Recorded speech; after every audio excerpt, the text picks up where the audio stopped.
Hola, buenos días. Nuestro grupo está conformado por Adam Ortiz, Valentina León y Marlon Rojas. Nosotros escogimos el componente del hueso y vamos a explicar sobre el componente y la estructura mecánica del hueso. Entonces podemos decir que el hueso está formado por matriz celular orgánica y fundamentalmente por células. Uno de los objetivos es que el hueso protege órganos internos, que proporciona uniones cinemáticas rígidas, que proporciona lugares de inserción muscular. También uno de los objetivos importantes es que facilita la acción muscular y los movimientos corporales. También podemos decir que el hueso es una de las estructuras más duras del cuerpo humano. También, que es muy importante, podemos decir que el hueso tiene la capacidad de autorregenerarse y que es un tejido óseo y conectivo que se adapta a las funciones de sostén y de protección.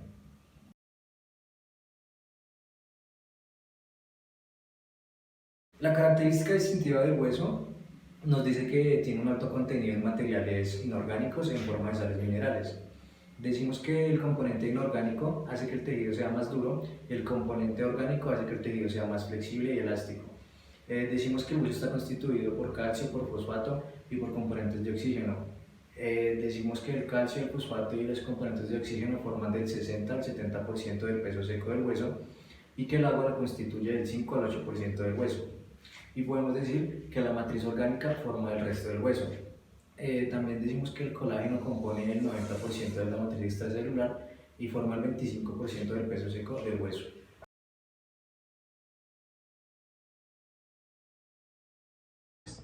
La unidad funcional del hueso es el ostión o el sistema harvesiano.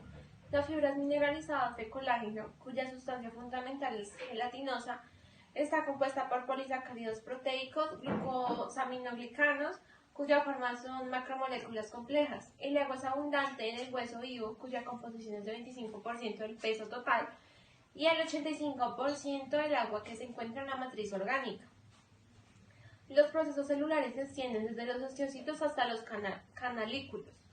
Los huesos se componen de dos tipos de tejido óseo. El hueso cortical o compacto forma la cubierta externa o la corteza del hueso. El hueso esponjoso o trabecular, este se compone de finas láminas o traberculas con una estructura de malla lasa.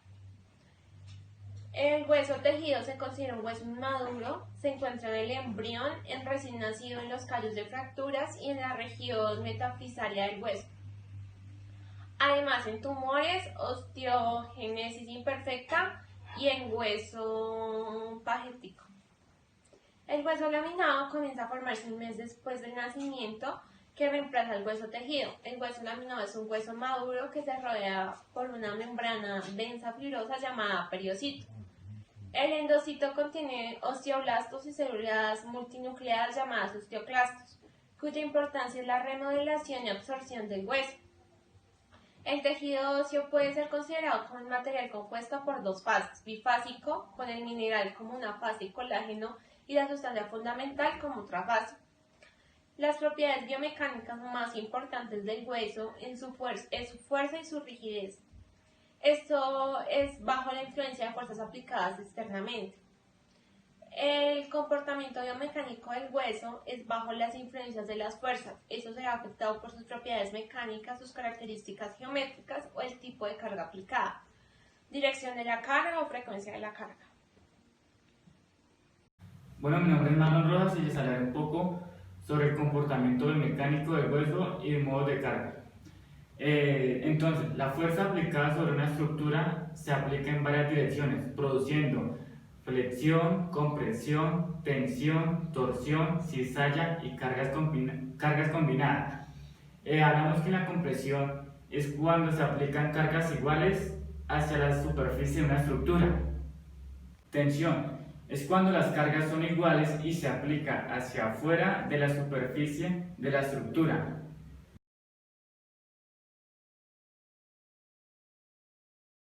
Cizalla se aplica en una carga paralela sobre la superficie de la estructura.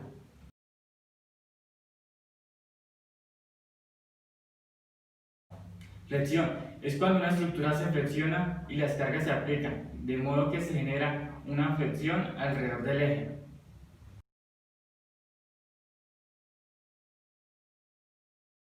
Se aplica una carga a una estructura a causa de un giro sobre un eje y se produce el torque.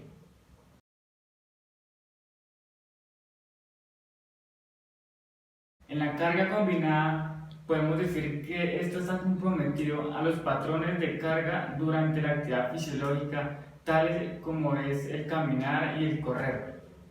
Bueno, también les hablaré un poco sobre el comportamiento viscoelástico que tiene el hueso. Entonces, hablaré un poco sobre la elasticidad que dice que se origina al aplicar una carga sobre el tejido óseo. Está presente a una deformación inmediata. También hablaré un poco sobre la viscosidad, que dice que facilita al tejido óseo la deformación que sea progresiva. También sobre la plasticidad, esta indica que cierta carga esté sobre el hueso y que se recupera de su forma original. Entonces hablaré sobre como unos tips, que es que a mayor longitud será la magnitud del momento de la flexión causada por la aplicación de una fuerza. También hablaré que el hueso es más rígido y soporta una mayor carga hasta el colapso. Esto se ve que cuando las cargas se aplican es a mayor velocidad. Voy. El modelo biomecánico que nosotros hicimos cogimos como la biomecánica del hueso como ejemplo. Tenemos el hueso entero, pero pues más a detalle, lo que vemos en rojos es el hueso trabecular y lo que vemos como en azulito es el hueso cortical. Lo que vemos en rojo es esto, que es una trabécula individual, donde se generan los osteocitos, como lo vemos acá, y esto trae las fibras de colágeno y a su vez con las moléculas de colágeno, que son estas moléculas estos son los llamados cristales de colágeno. Por otro lado tenemos en el hueso cortical, como les explicaba acá de la parte azul, tenemos las osteonas individuales, que son estas. De las osteonas individuales tenemos también el canal de Haber y los osteocitos, como lo vemos acá, que también nos lleva a lo mismo, que es decir, las fibras de colágeno y las moléculas de colágeno en cristales.